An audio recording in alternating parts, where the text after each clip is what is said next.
Hi,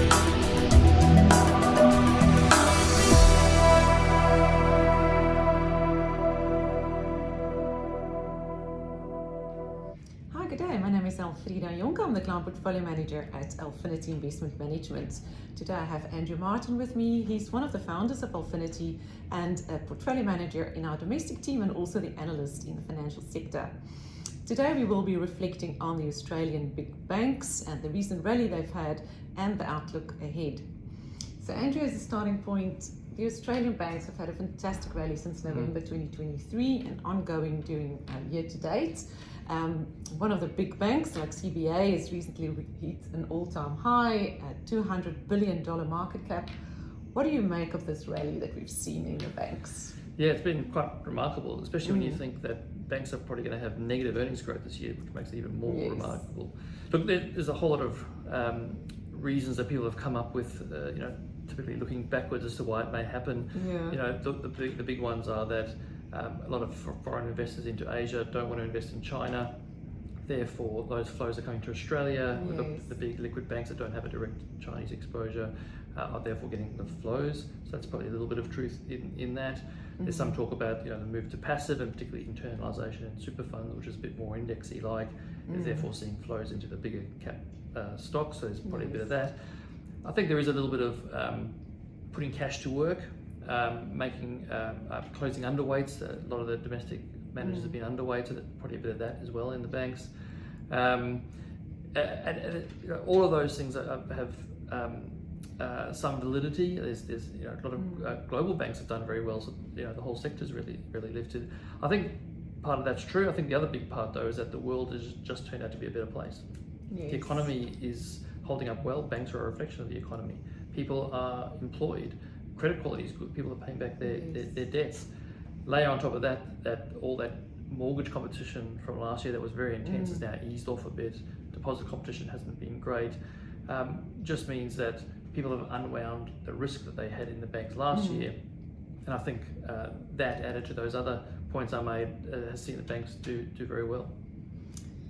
Interesting, a lot of factors influencing those share price performances there. So you mentioned not expecting a lot of earnings. So what would you make of the earnings outlook for particularly the big four banks?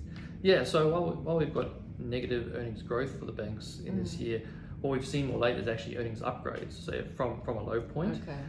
As the world turned out to be better, as credit quality has turned out to be better, and therefore the banks haven't had to put away as much for bad debts, we've seen some upgrades come through.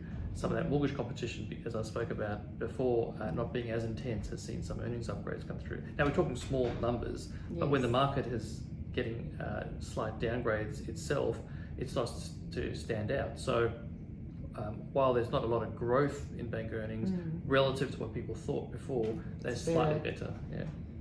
Okay, so if we look at the other lever in the performance, so it's run really hard, it's not a huge amount of growth, where does that leave valuation overall?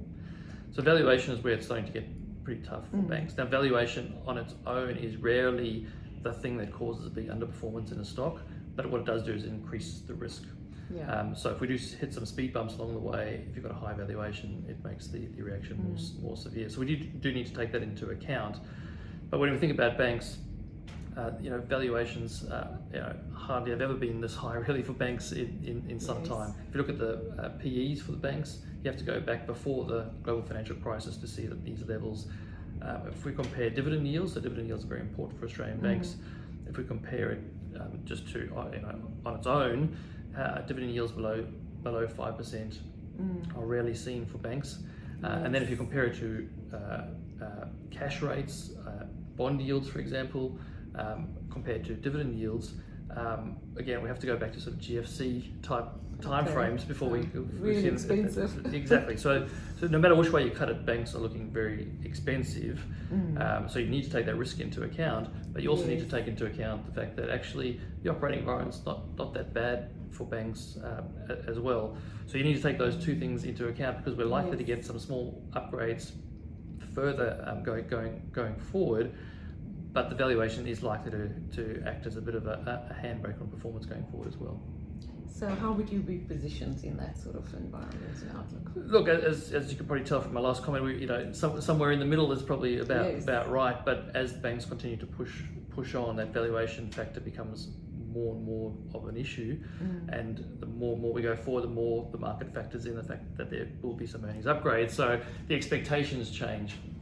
As the expectations get higher, valuations get higher, you probably want to be taking some off the top. Thank you. So for more information from Andrew and the team, please visit alphinity.com.au. Thank you. Thank you.